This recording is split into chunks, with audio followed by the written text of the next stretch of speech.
Well, Star Trek Picard has launched its first season successfully, and we are here with Patrick Stewart. I'm Tom O'Neill of Gold Derby with my colleague Daniel Montgomery for a little discussion here. I've got to warn you, Patrick, starting up front, that Daniel is a bit of a Star Trek super fan. He's one of those, so he might lose emotional control. Really? Well, good for you, man. That's an excellent choice. Become a super fan of. It's over the years, it's over 30 years now. I've been encountering people who love the show, but the variety of reasons why they loved it is what has always really pleased me. So many different things that people saw in it that affected their lives. I'm talking about from astronauts, real astronauts, wow, down to somebody who came to mend my plumbing. It's unique in that respect. Why do you think that is? What is that special connection that Picard has? Here's my theory. Here's one of my theories. Is that when you took over the role as captain of the Starship with the launch of the Next Generation, we suddenly saw a captain very different from Kirk. Kirk was a mischievous little imp, and you were this stoic god. You were this noble figure, and now through these 30 years plus of the franchise, there have been spin-offs. And in every case, the captain, the whole point really of the show is a greater belief in the fact that there is a greater good, that the reason you do something is because of truth. You do it because of this noble cause. And I think you of all the captains by far have that just kind of spirit that is unflappable. Well, I've often thought that it was Shakespeare who must take a certain amount of credit for this, because for 12 years I worked for the Royal Shakespeare Company and didn't work anywhere else. That was all the work I did, and friends would say, God, why don't you make a movie or do a TV show or anything? I said, why? I've got everything I want here, everything. And there were so many delicious complications about the Shakespeare work I was doing. I think the first time I walked on the bridge set, I began to access them, because the bridge set was very much like an Elizabethan stage, where there were the upstage entrances, downstage entrances, that it had a forestage, and that there was a raised area at the back, which there always was on Elizabethan stages, higher than ours. And of course, the other thing was, which I've often commented on, was we had no pockets in our spacesuits. So we had to learn what to do with our hands. Well, I know that was a problem for some of the actors. For me, it wasn't, because I'd spent so many years in tights or doublet and hose and no pockets. I just let them hang. And in the final, I actually had a conversation with Al Gore about this during the time of his campaigning back in 2000. And because he had a habit of putting one hand in a pocket, then taking it out and putting the other hand in a pocket. And I asked him if I could just make a comment about his physical presentation. And we talked about hands in pockets. And it actually made, still he was robbed of the presidency, but I think it had an impact. If you have your hands in your pockets, I watched it last night in the Senate. There was one guy who had his hands, and I thought, no, man, you're speaking at perhaps the most momentous day that the Senate has known for 250 years. Take your hands out of your pockets, and let them hang there, because when your hands just hang by your sides, you're open, you're free, you're accessible, you're available. But doing that's not good either. Any of these things are really bad. But I know that's not what we're here to talk about, is it? But let's stick with Shakespeare for a moment, because I think the most touching aspect for all of us of this first season of your new show is the connection that Picard. It's a love story between Picard and Data, and at the moment when you perform this most outrageous thing that he asks you to do, which is to let him die, you recite Shakespeare to him. We are the stuff that dreams are made of, and our lives are rounded with a sleep. And it was, to those of us who are familiar with your career and this Shakespeare thing that you keep returning to in your career, you've been doing the Shakespearean sonnets throughout the whole pandemic, haven't you? 154. It's so wonderful to see you wrap it all up into one package. Well, there's one more sonnet to come that I haven't recorded yet, because I haven't found the right time. And I think I'm certainly going to wait until after the installation of Joe Biden. And then I will do it. And I can't even tell you what it is, but there is one more sonnet in the works. Daniel?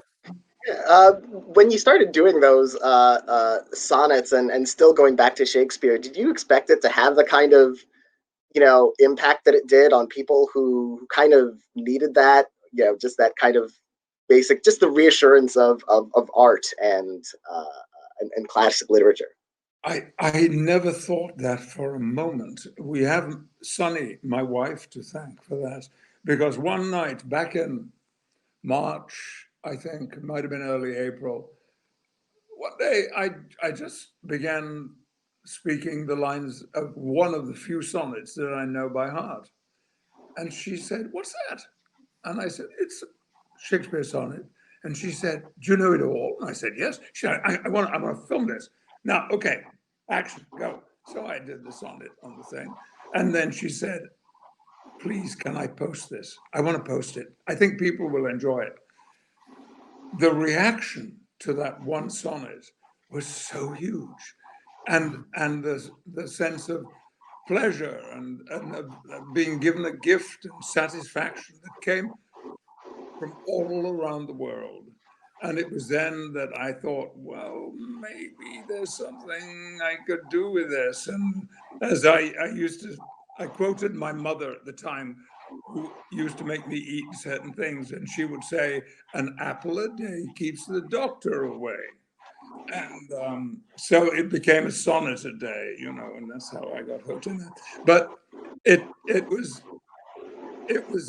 mostly gratifying because of the extraordinary response that was. And I do mean literally from around the world. There were comments and observations and so forth. So, but there's more Shakespeare to come down the road. There are still some roles waiting there, big ones too. You were referring a few minutes ago to some of the very interesting or unusual responses that you get on your Picard role. Let's go back to that. What are some of those examples? I'm sorry. Now, going back to your Picard character and to the new series, what are some of the surprising reactions you hear? I've got to go back to Rod Steiger as well for a moment, because in this day and a half that we worked together, and he invited me to have lunch in his trailer, and he just let me ask him questions. And at one point, he said to me, "The important thing you have to remember about being on a camera is that a camera photographs thoughts." I mean, a huge comment to make to a young actor.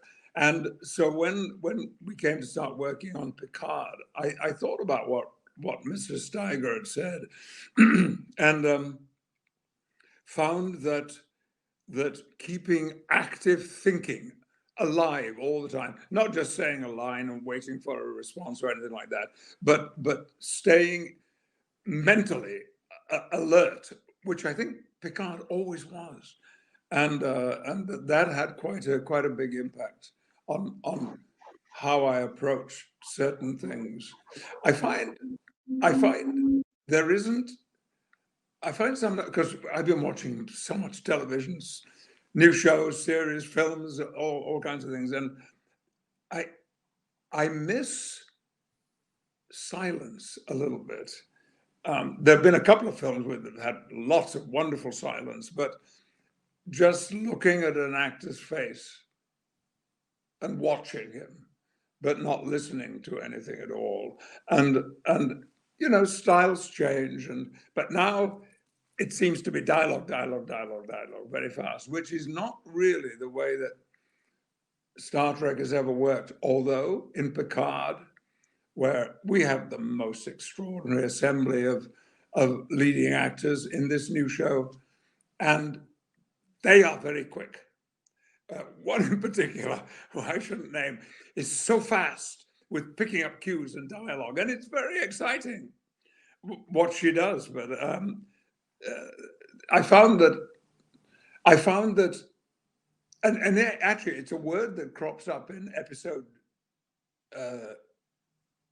201. It's consideration.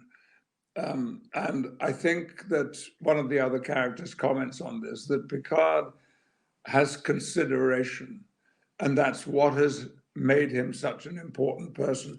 I mean, in the world in the 24th century, that is. And wouldn't we like a little bit of that right now? I'm sorry, we were not going to bring up contemporary politics, but wow. Yeah. Daniel? Well, yeah, not to bring it too much to contemporary politics, but I think another thing that has made Star Trek so special to a lot of people, and myself included, is it's a very optimistic vision of the future. It imagines people of different backgrounds coming together to solve problems, often with compassion instead of brute force. And I feel like at this time in history, that's, you know, even sometimes even more relevant than it was even when the Next Generation came around. Do you feel that it's kind of a nice thing to bring this positive idea of humanity? Well, I do. I think it is of immense value. I mentioned this anecdote once or twice before, but a sergeant on the Las Vegas police force sent me a fan letter, and he wrote to me about his job, what his job was. And he got to the end of it and he said, I love my job.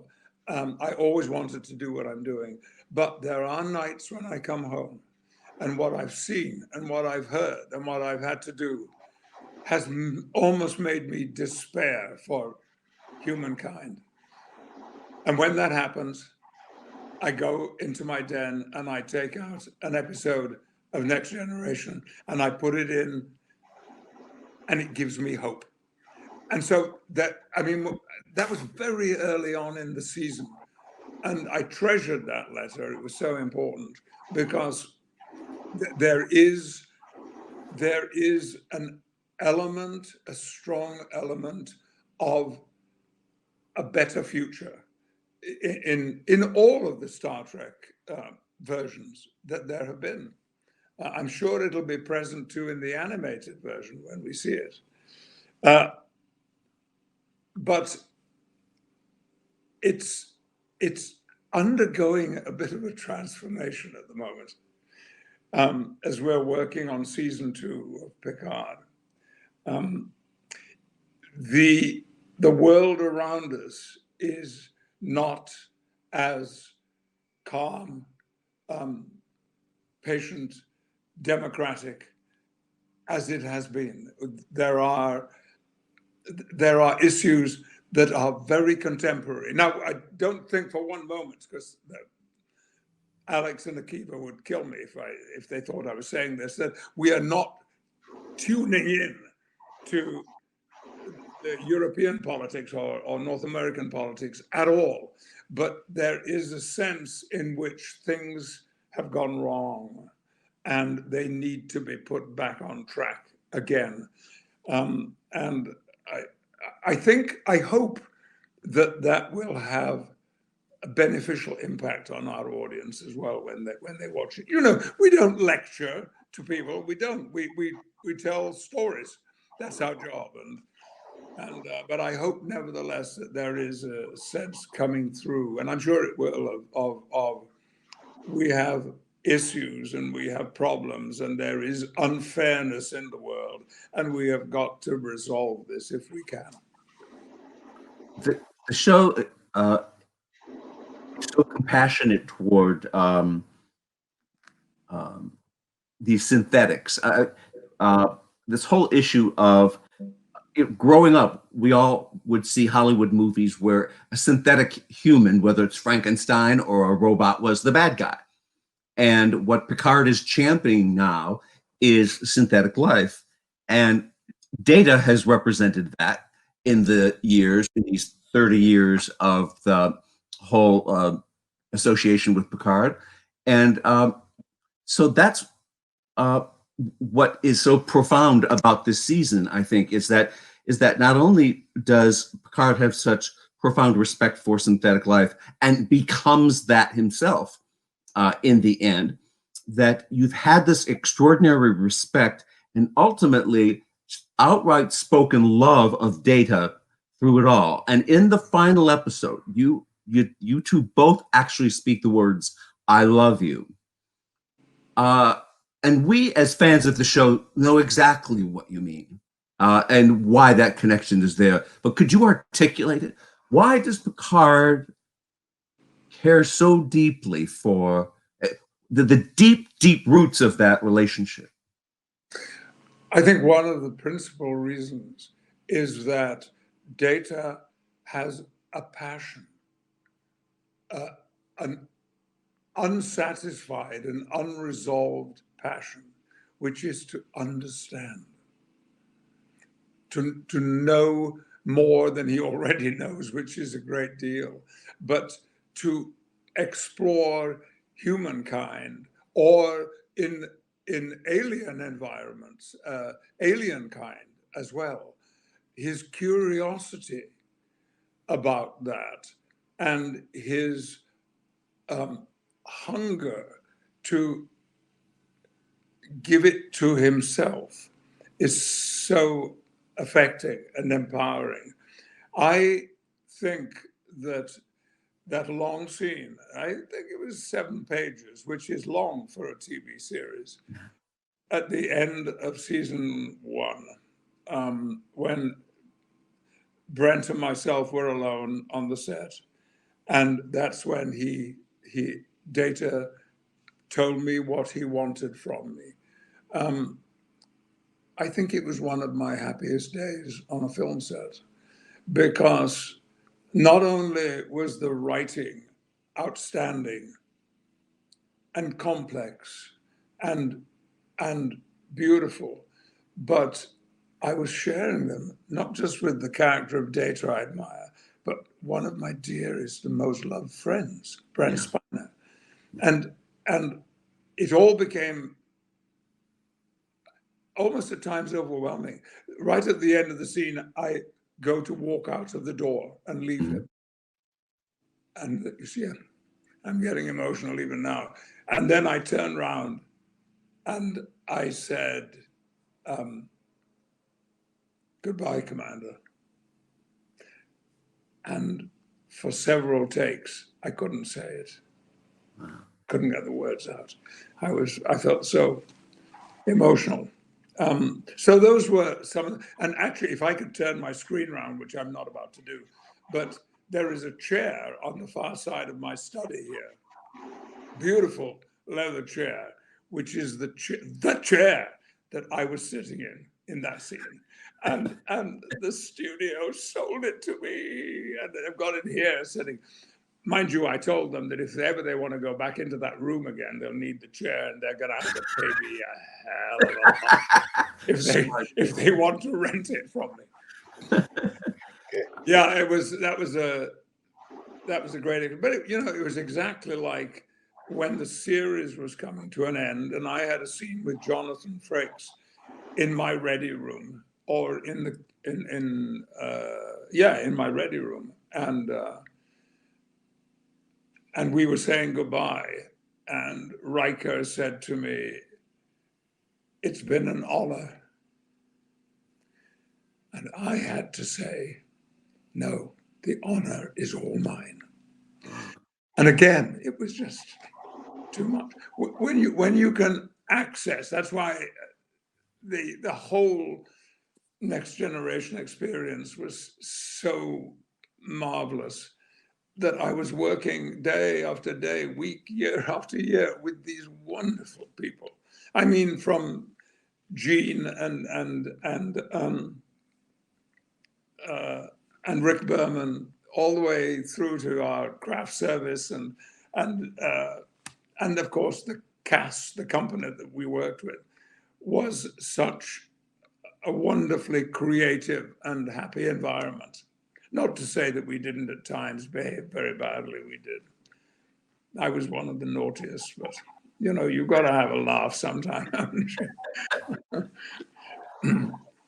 Yeah, and you've got now that Picard, at the end of the season, it's almost the synthesis of his relationship with Data, because not only does he let go of Data, but he also becomes a synthetic life form, his consciousness put into a synthetic body, and this time in a positive way, as opposed to when he was traumatized by being assimilated by the Borg.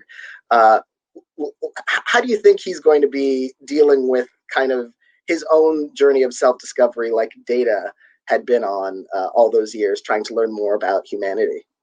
It's that's a question that I brought up with Akiva and Terry when the three of us were having a script discussion.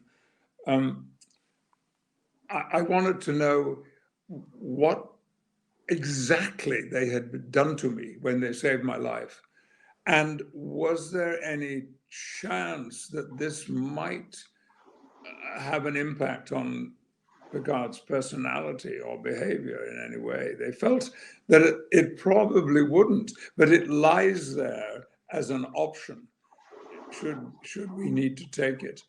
But also, there is another human aspect being introduced into season 2, which I'm not allowed to talk about, but it's going to have, I think, quite an impact. Wow. The the whole issue of synthetic life is a reality. We know that that's the future. Yeah. We know that augmented reality, virtual experience is part of going to be a huge part of our future. Probably mostly entertainment too. So the series is dealing with these themes that are very relevant, very real, and very high-minded. And it's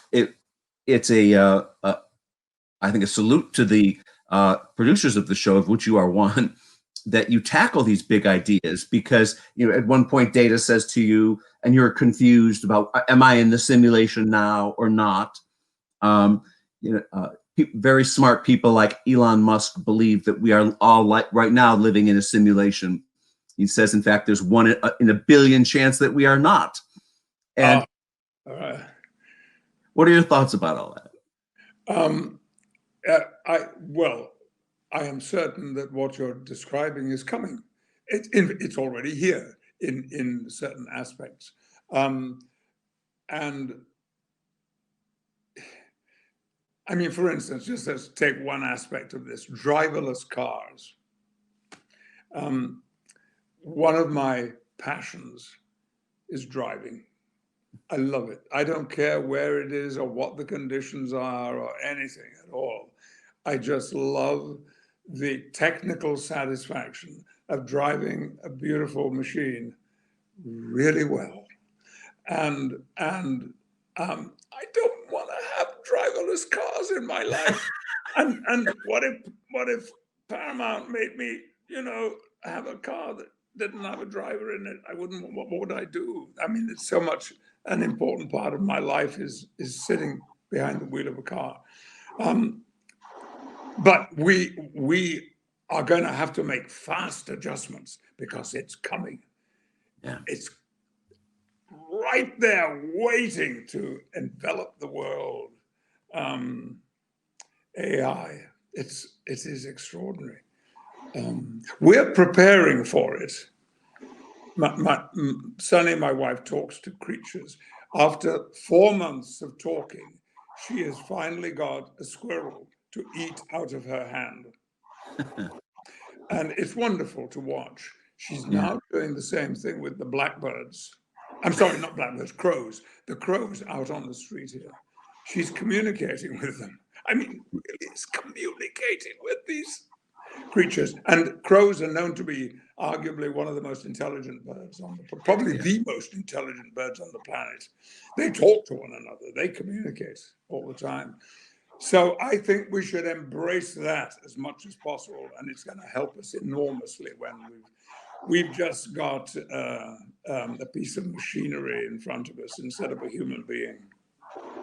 You've been fearless with your career in terms of embracing new methods. The Next Generation was not a program on CBS, it was syndicated, and you took that chance.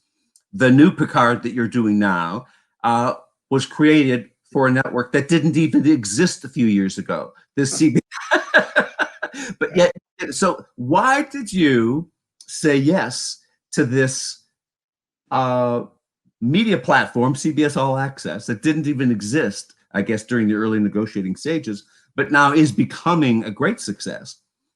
But you took that chance. Why did you do that?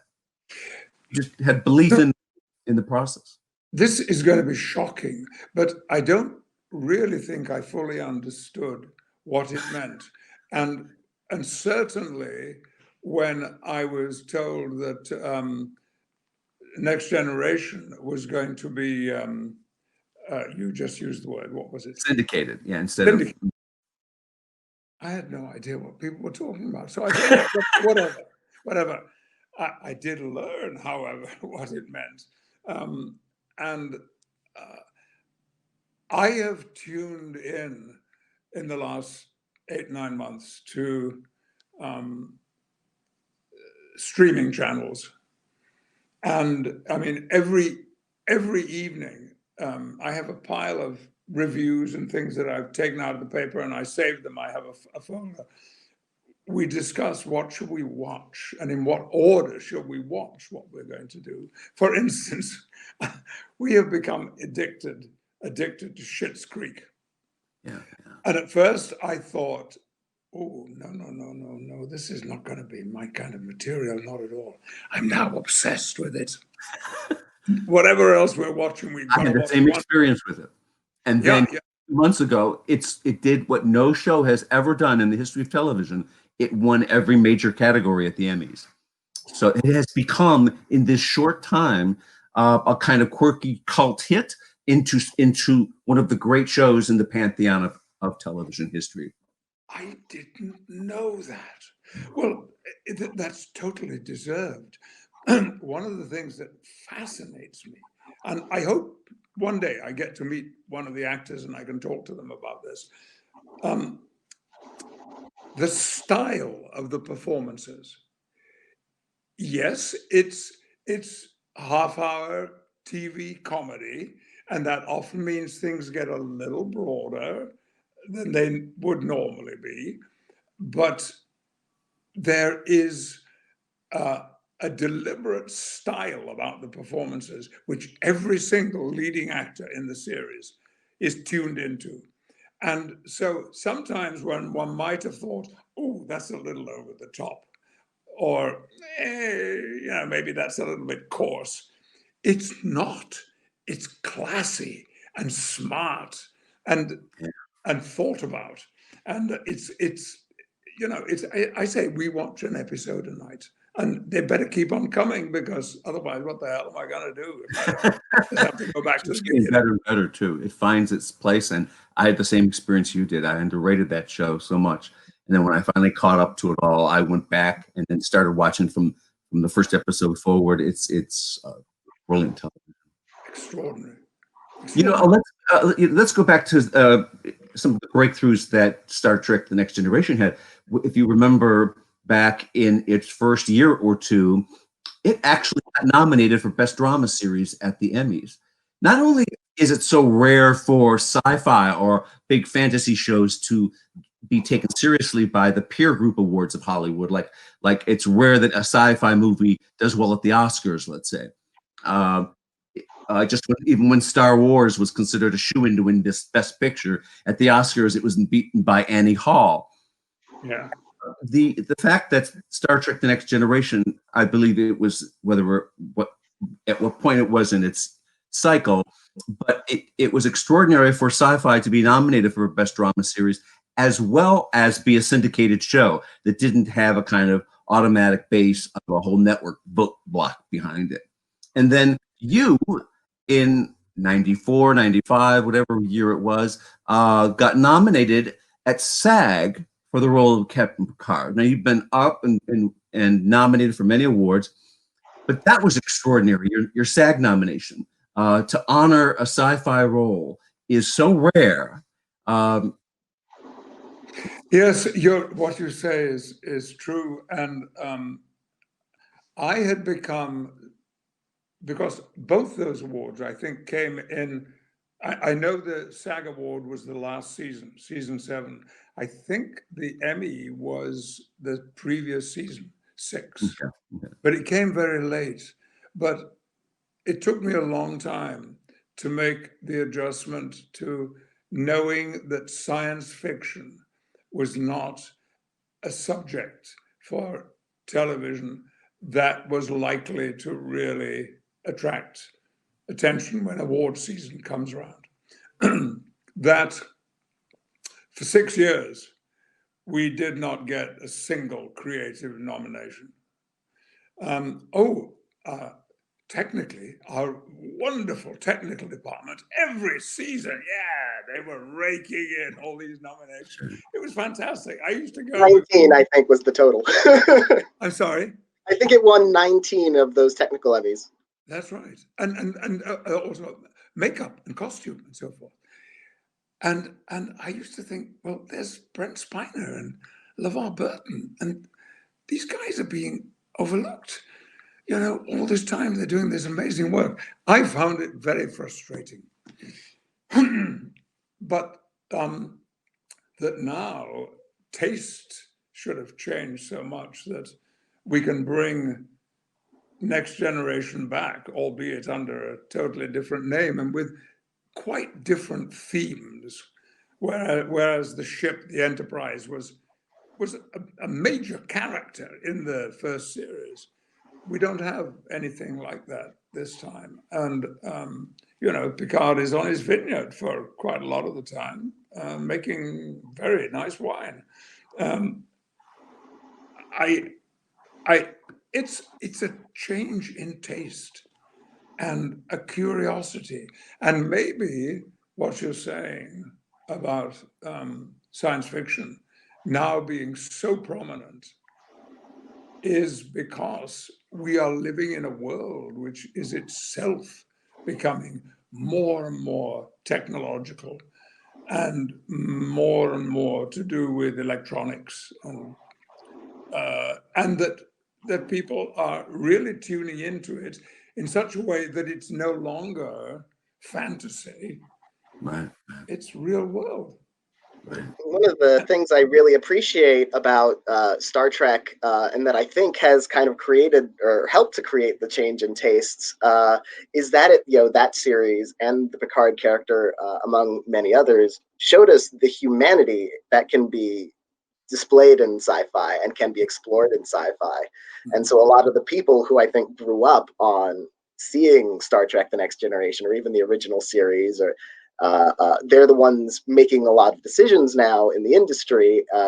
They've come of that age, and now we are seeing that humanity more accepted and more thought of as a kind of place where you can tell so many different kinds of stories instead of just pigeonholing it into one thing or another. Yeah, yeah. That's absolutely true. I'm sure she won't mind if I tell this little anecdote because I've talked about it before. When Whoopi joined the cast in the second season, she just won an Academy Award. And very early on, I sat down beside her one day on the set and said, I don't understand why you're here. I mean, you're an Academy Award winning actress.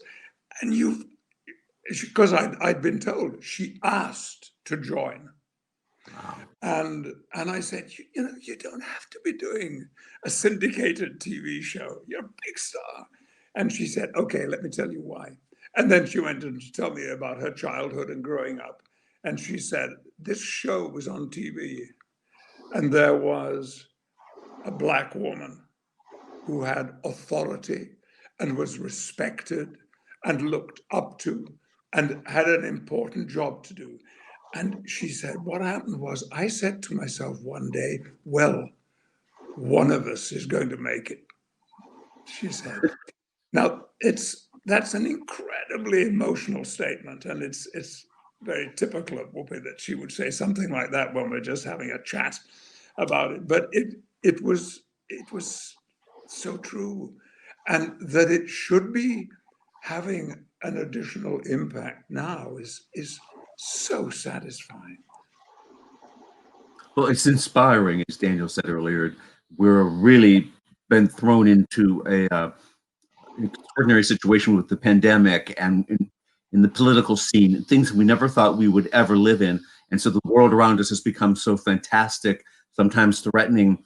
You can always do your isolating at home by tuning into a Star Trek episode that just lifts you up and inspires you and gives you this fantastic hope about futures where people really care about each other and they rescue each other simply because it's the right thing to do.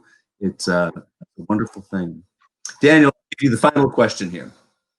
Well, I mean, we are, you know, in the middle of this pandemic still, but you know, season 2 of Picard is going forward.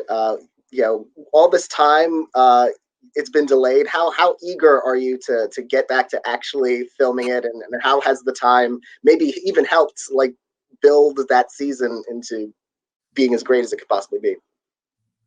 I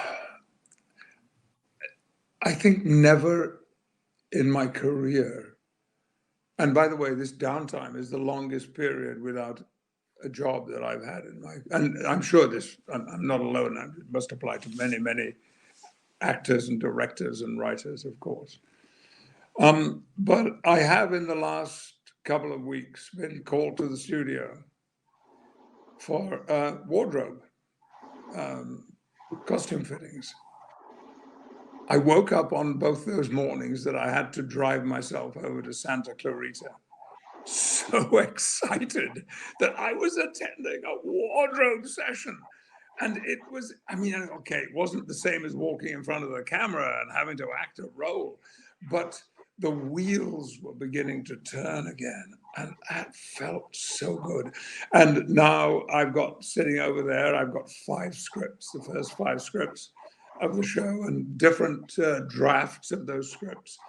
And I spend hours every day with them, because it's, even though, yes, I've written 250 pages of a memoir, and I'm actually only halfway through my life, so there's quite a lot to come. And I do jigsaw puzzles. That's one of my passions.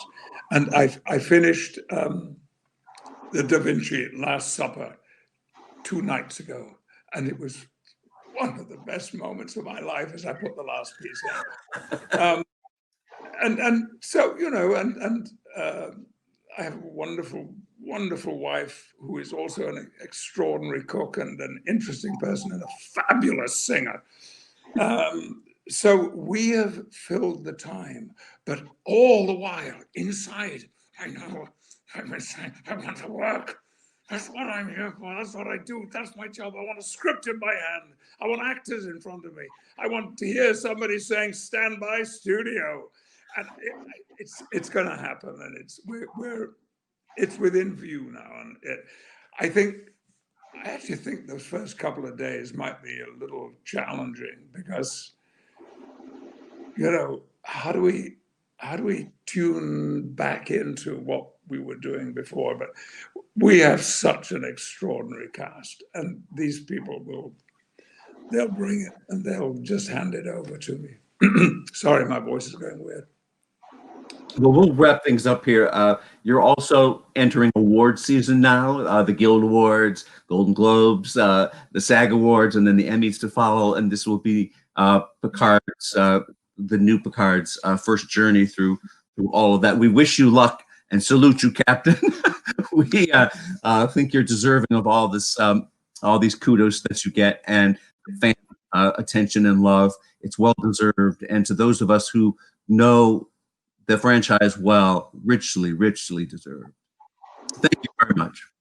Tom, thank you so much. Daniel, thank you too. I've enjoyed this conversation enormously. I think we've got a series here. Why don't we do it every day at 12 o'clock? It's a date.